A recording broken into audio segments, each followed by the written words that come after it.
respiratory tract as well as the previous variants, which you don't need to be a rocket scientist to say, okay, well, if the virus is preferentially infecting the nose and not so good at infecting the lung, then you'd imagine the disease might be less severe, which we're seeing at some part in the data.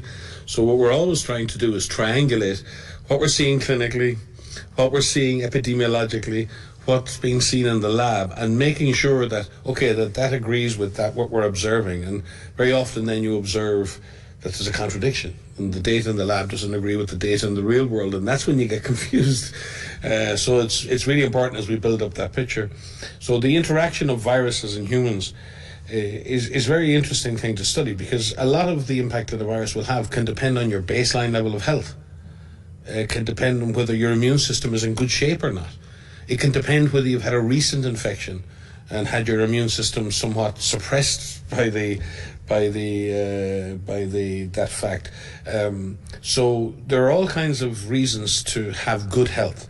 And if you have good physical health and good emotional health and good mental health, and you're not under stress, then it's much more likely your immune system is in much better shape and able to deal with whatever comes along. And I say that because, we talk about vaccines, and right now the vaccines are the things saving the lives. But we shouldn't move away from the fact that there are general principles of good health, general principles of looking after yourself, looking after your nutrition, looking after sleep, looking after stress, because they're the things too that will give you, number one, the resistance to infection, and also if you are infected, give you the strength to fight off that infection more quickly. So it's not just the virus load that affects that, and that's what we've seen in people with underlying conditions. They get the same virus load as the person sitting next to them, but because they have unmanaged hypertension, because they have severe diabetes, because they have these long-standing health conditions, their body is not as well equipped to deal with the virus, and they get more inflammatory responses to the presence of the virus. So it's not just the viral load. I'm sorry I'm going on a bit about this, but I think it's a fascinating thing, because we live in balance, like in nature, and we live in balance with these microbes. And we have millions and millions of good microbes in our guts and in our ears and our noses, in our mouths. We live in a kind of a symbiotic relationship with the microbial world, and I would hate to think that people would see the microscopic world as our enemy, or the microscopic world as something dark and destructive to us. In fact, for the most part, the microbial world gives us what we have to eat on our tables with the microbes in soil. It allows us to digest food properly from the microbes we have in our gut. Very often that natural microbial inhabitants of your respiratory system protects you from other microbes. In other words, you have good microbes that kind of keep the others out. They're the friendly ones. So all of that's really important. And if you have things going on in your general health that reduce your basic mucosal health, reduce your basic ability of your immune system to cope, then you can have more severe infections. So I think it's important that we don't just rely on vaccines, and we don't just rely on treatments. We have to focus too on our general state of health and our general state of immunologic health, and it's very important. Thank you so much, Mike. Here's, I think, very good follow-up question from Julie Caselato McCann, watching us on Facebook. How long is a person that has tested positive contagious for? So Maria explained that there is a period -2 plus 5, 9. It depends on if you have symptoms or not. So this is what our isolation criteria is actually based on. And so what I described, the -2 up to 2 days before symptom onset, up to maybe 9 days for mild patients when we believe people can spread the virus. Again, it changes over time. That dynamics changes over the time, and people are most infectious right around the time they develop symptoms. But for severe patients, it could be longer. It could be up to 3 weeks. And for immunocompromised patients, it could be longer than that. So it depends. And asymptomatic individuals can also transmit the virus as well. So it will depend. But then how and where people transmit also depend on all of these other factors. Yeah, and it's a funny thing. I don't know, many of you out there will have been in airports. When you go up to the sign and it says your gate, and it says walking time 15 minutes. And it's 15 minutes to take off, and you go running because you think it's going to take 15 minutes to get there, and a minute later you arrive. 2 minutes later you arrive at the gate, and you think, They were lying. They said 15-minute walk. But what they're doing is saying that's a 15-minute walk for an average person, or a 15-minute walk for someone who's got a walking stick. In other words, they want to give a realistic, but generally a generous time to say it. It doesn't mean everyone will take 15 minutes to go from here to the gate. What they're giving is a time. You better make sure you allow 15 minutes, because most people will get to the gate in 15 minutes. And I think it's important, again, people understand that when we put something down and we say most people are infectious from -2 to +6 days, that's true. But there will be people who are infectious for 8 days, 9 days, 10 days, 11 days, 100 days in some cases. But they are the exception to the rule. And therefore we plan according to what we consider, where will the vast majority of people fit in to the category. And the vast majority of people, in the case of SARS-CoV-2, are infectious usually just before they get symptoms, or until about 5 or 6 days after. But that doesn't mean it stops there, and there are lots of cases of people who continue to transmit. But you can't make public policy on the basis that one person was shown to be infectious for 100 days. Then you can say, okay, everyone has to isolate for 100 days. On the face of it, that makes no sense. And that's not what we're saying. But what we are saying is, and this is, I've said this before, the difference between scientific evidence and policy. Scientific evidence is a scientific description of the reality of what's happening. Policy is how you interpret that science to implement public health for the good of people, where you're balancing the benefit you're going to get from saying everyone must isolate for 10 days, 14 days, 6 days. So when countries now are considering reducing the period of isolation to 6 days after the onset of symptoms, they're not right or wrong in scientific terms. In scientific terms, they're making a decision, and a proportion of people will be infectious after that. But the benefit to that approach is that more people get back to work earlier. But some of those people will go back to work infectious. Very small proportion, but they will. And that's the acceptable trade-off that a government makes if it's trying, for example, to police the country, and it has to have X minimum number of policemen or prison officers or pilots or whatever. And I think it's really, because sometimes we get asked here, well, they are wrong in the decision they make. There's no policy decision that's inertly wrong. If the policy decision may not respect the science, that's different. So we're positive about policy decisions that are aware of the science, listen to the science, examine the science, and then recognize and be explicit and be honest with people when your decision in policy goes beyond the science and other factors are influencing that decision. Be explicit. Don't force the science to give you the justification for making a policy decision, because that's happened a lot in this pandemic, too much. And the difference with what we do, and especially Mike and I sitting at the global level, we issue guidance for all member states, for everyone everywhere. And what we do is we take the evidence and we write the guidance. There's a difference between the evidence and guidance and what policies countries make, because the countries are making policy decisions based on a number of different factors. Isolation or quarantine is one example of that. And so the science is what it is. We tell you what we see. Here's what the evidence says, and the policy decisions take that into account, but also take this risk-benefit into having to get people back to work. But there's a trade-off, as Mike has said, and I think that's the difference. We work with our regional offices. We have 6 regional offices. We have 150 country offices. We set guidance at a global level. Our regions look at that and say, okay, how does this fit with the countries that are within the regions that we are responsible for, our member states? And then the countries themselves have to look at that and see what further adaptation is necessary. And so that's why you see some flexibility.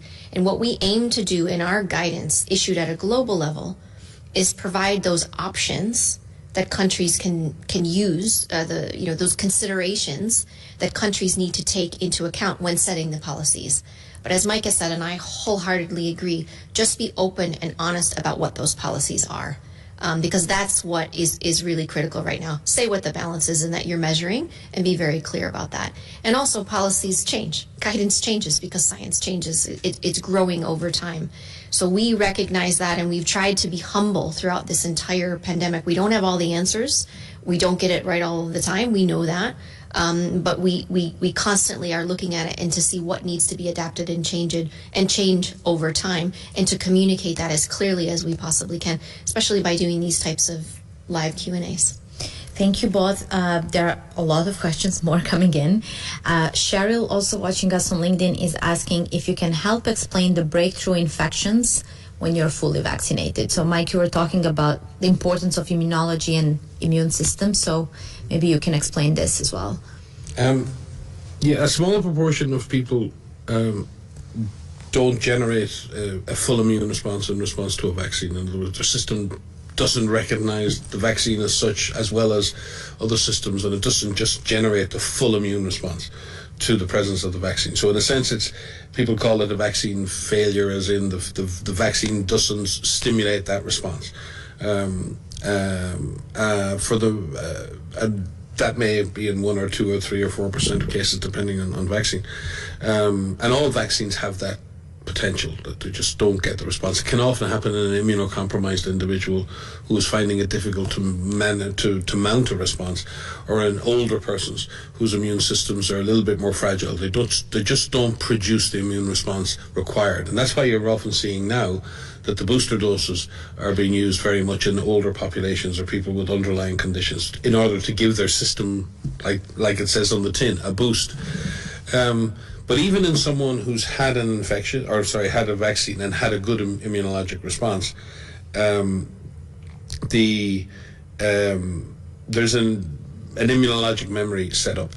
And the first response to that is you get antibodies, immunoglobulins that are produced. And there's a set of immunoglobulins produced in the beginning, which are the initial ones that are produced, and they're produced in high numbers, IgM, and then there's a more long-term production of there's the initial fighters to fight the disease, and then the immune system sets up a fairly high level of long-term protectors, and they're kind of protecting you for maybe that first 6 months or a year. They're kind of the afterguard. After the battle, there's a kind of a group of antibodies that stick around and keep an eye out to see if the virus is there. But you can imagine the system has to deal with many infections every year. So the immune system it can't put all its resources into waiting for the same virus to come back. It's responding to other challenges all the time in the system. So over time, the level of those antibodies drops, and the body stops producing lots and lots of those immunoglobulins, IgGs. But underneath that, there is the memory cells that keep the memory of the T cells, that keep a kind of a long-term memory of the virus. Now, if the virus comes back, they will react. It'll take slightly longer. They'll have to develop those antibodies again, and so it's not like being reinfected, because you're not starting from scratch. You have this immunologic memory in this other system. So you have that sort of immunoglobulin system, the antibody system, but then you have these T cell systems that maintain this longer term protection. If you have repeated infections or repeated vaccines, what often happens is the level of antibody goes back up very quickly, and at the same time you get this conditioning of that long term memory. So not only are you getting an increase, and maybe with the boosters right now, we're not just seeing an increase in antibody level, but we're seeing that conditioning, longer term conditioning of the immune system. We would hope that there is a point at which the system develops a longer term immunologic memory, and we've seen that. Most people who get reinfected have a mild infection, so in effect they're not having they're having a breakthrough infection, but they're not getting very sick. So in other words, the virus is still capable of infecting them, but it's not making them so ill. Part of this, and it's very complicated, is that we're giving the vaccine in the arm. We're giving parenteral vaccine. We're injecting the vaccine into the body. But the site of infection is usually on the surface of the nasal mucosa or the lung mucosa, the air pipes. So in effect, we're vaccinating someone against, in their deep body, creating antibodies inside the person, which means that protects the person very often against the more severe impacts of the disease. But it doesn't really set up the defenses at the point where the virus enters. And we see this in polio. We use injectable polio vaccine, which really prevents paralysis. but the oral polio vaccines are the ones that prevent infection. So therefore, it's going to be very hard with an injectable vaccine to get perfect prevention of infection, because some of the viruses can always come back, get in your nose, cause a local infection, may make you PCR positive, and you might get a runny nose. You mightn't feel sick at all, because the vaccine that's in your body, the stuff that's been injected, is creating this kind of long-term corporeal sort of body-wide protection against severe disease. So in that sense, breakthrough infections can occur. People can be reinfected even after they've had a natural infection or had a vaccine infection. In general, a reinfection is less severe than in the case of primary infection. And again, it's the reason why we've been very keen to make sure that people with underlying conditions, immunocompromised, older persons, get full courses of vaccination and in some cases boosters, in order to ensure that we kind of ramp up their level of protection. But again, we're going back to this issue of the immune system.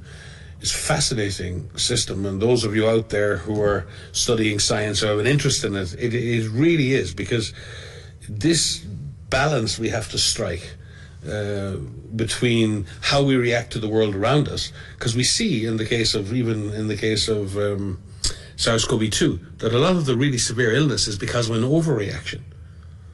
We see this in the case of rheumatoid arthritis and many autoimmune diseases, that this immune system is a powerful weapon we have, and it's been a huge weapon in allowing humans to survive on this planet, but it's also a weapon that can turn against us. And it can cause inflammation in its own right. So understanding the dynamics of the human immune system and how it's finely balanced to give us maximum protection with minimum harm, right? And so much can affect that. The virus can affect it, the environment, your general state of health, or whether or not you have a vaccine on board.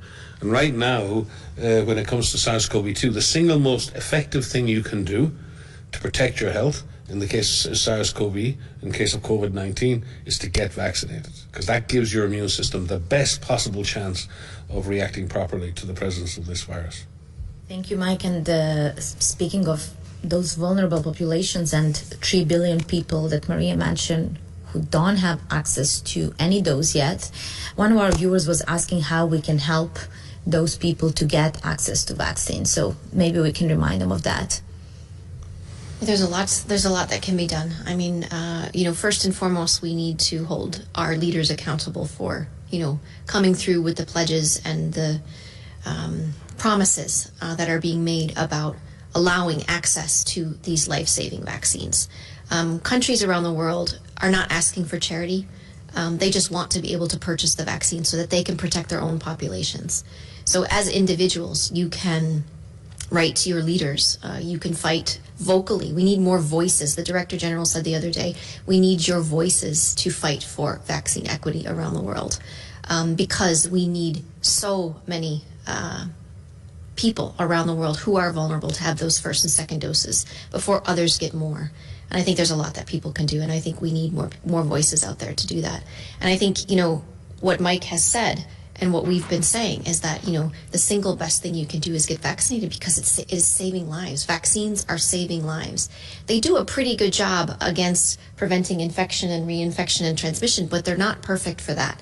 The intention of a vaccine is to prevent severe disease and death. And they are it's astounding that we have so many safe and effective vaccines. There was no guarantee at the beginning of this pandemic. We had lots of discussions of whether we would have a vaccine that would be 30% effective or 50% effective. And the vaccines that we have out there are incredibly effective, 80, 90, close to 100% for preventing severe disease and death. But they don't prevent all infections and they don't prevent all transmissions, but they do a pretty good job. It's about 50% or so, or 60%. It's a pretty good job for that. So that's why we say the vaccine's in. So please fight for vaccine equity around the world. Use your voices, write to your leaders to fight for this. The more voices that are out there, the better. So as individuals, as community leaders, as business owners, as politicians, as faith-based leaders, as youth, help us be part of this collective voice to fight for this around the world. Yeah, and within that, please remember, this isn't an individual moral issue. If you're offered a vaccine, take the vaccine. If you're offered a second vaccine, take the vaccine. If you're offered a booster, take the booster. Don't feel, no individual on this planet should feel that they're the ones in a moral grey zone. If you're offered the vaccine, take it. What we need is people then who get that vaccine to become advocates for vaccination. With their friends, with their families, with politicians, with everyone else. We've got the UNICEF Get One, Give One campaign, which allows people to donate funds based on getting a vaccine and saying we can donate. There are lots of ways you can contribute to that whole process through NGOs and others who are working with marginalised populations. Many of the humanitarian agencies are working to get vaccines to some of the most vulnerable people in humanitarian settings and in conflict. So there are lots of ways, even through the existing way in which you contribute, you can continue to do that. And so I think, and even get involved yourselves out there. There are marginalised communities in every country. This isn't just an issue in the developing world. There are people who have not had access to vaccines because they're homeless or because they're marginalised or they live in detention or whatever it may be. And everyone has the power to ensure that at least one other person will get vaccinated. And if we think about it, you said it, there's 3 billion people on the planet haven't been fully vaccinated, maybe 4.5 who have. So if every person who's been vaccinated could guarantee that one more person got vaccinated, job done. There are issues in terms of making sure too that countries, donating countries, manufacturers and others give very clear timelines for the delivery of vaccines. So it's not just about the amount of vaccines people are getting. It's making sure that the vaccines are arriving with good lead time, that everyone knows when they're arriving in good condition, and they're arriving with expiry dates that allow the vaccine to be stored and used properly and not used in a rushed way, which can lead to mistakes and lead to inefficiencies. So there are lots of things that people can do. But I think the biggest thing everyone can do now is keep this on the agenda. If we harm the world, the other group will pay the price. And that's a huge issue. I don't know how we're going to address it.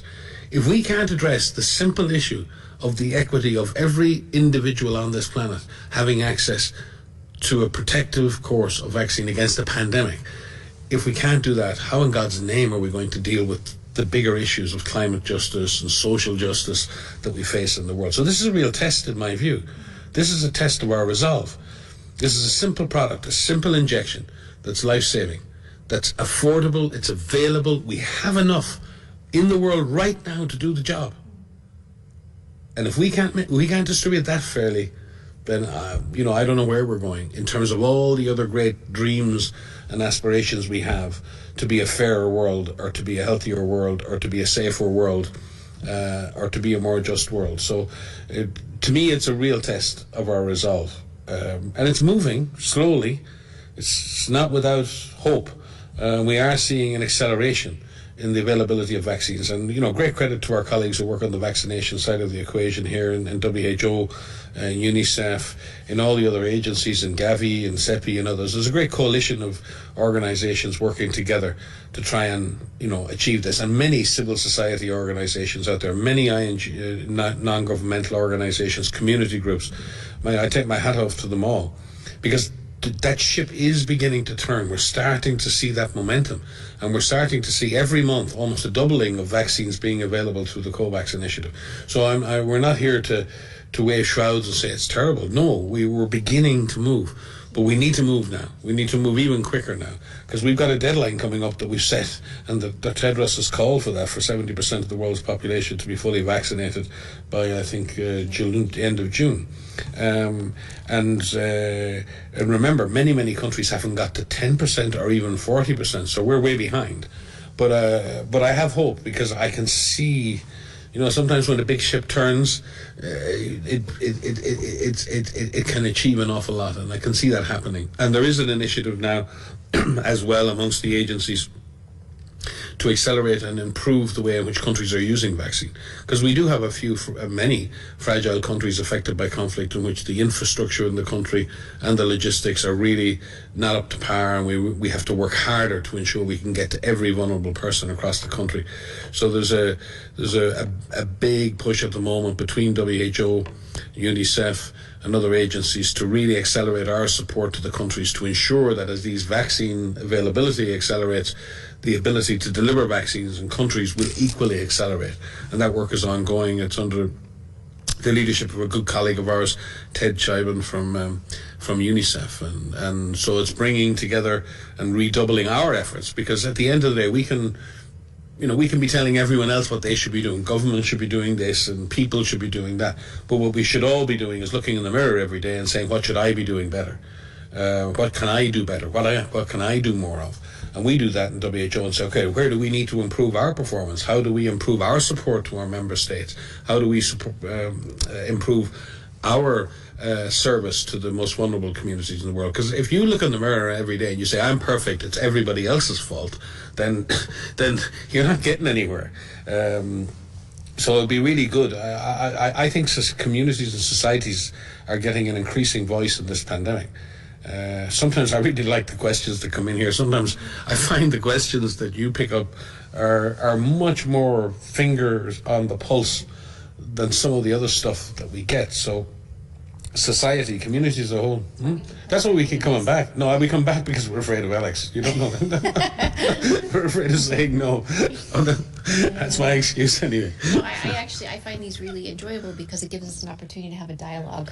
We get to talk about these things beyond the single question that comes at a press conference. It gives us an opportunity to explain things. And this is complex. I mean, all of these topics are really, really complex. So we're very grateful to have this opportunity. I hope that we don't have to continue to do these, which means that the pandemic is ending and that we're getting closer to that. And we can do that this year. I mean, fighting for this vaccine equity and getting 70% of all populations in all countries vaccinated by June 2022 is key to that. Yeah. We have to fight for that. We also have to make sure that we minimize transmission so we don't have more variants that bring us back closer towards the starting gates here. But we can do this, and I think that's why we're so hopeful. It's about what do we do every day, but we're also hopeful because we have tools. So don't give up. Even though we're seeing Omicron, we're seeing record case numbers, and people. I'm hearing. I know so many people that are infected. There's still a lot that we can do. Can I also just say a special also shout out to health workers? I'm hearing an increasing number of stories about health workers continuing to be overwhelmed, overburdened. So the other thing that you can do out there as a general public is to keep yourself safe so that you don't need clinical care. Because systems are overburdened, we have to also thank our health workers.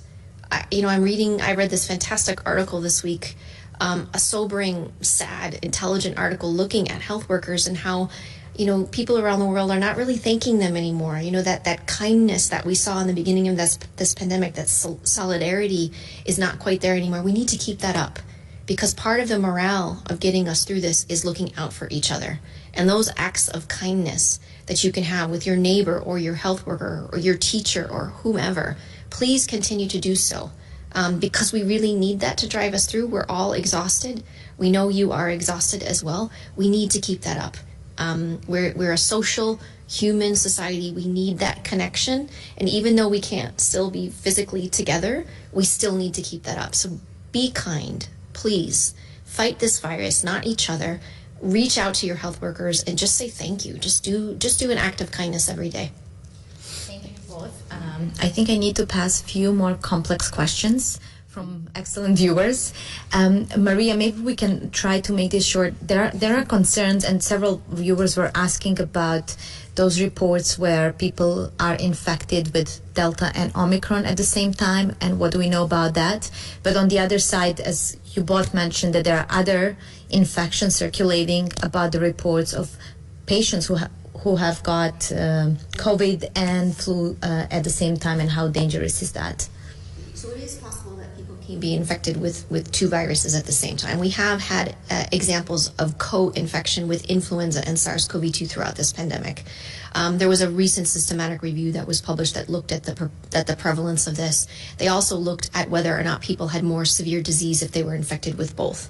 And what that review found was that they didn't have more severe disease. But we have to see what happens with Omicron and influenza as influenza starts to circulate again.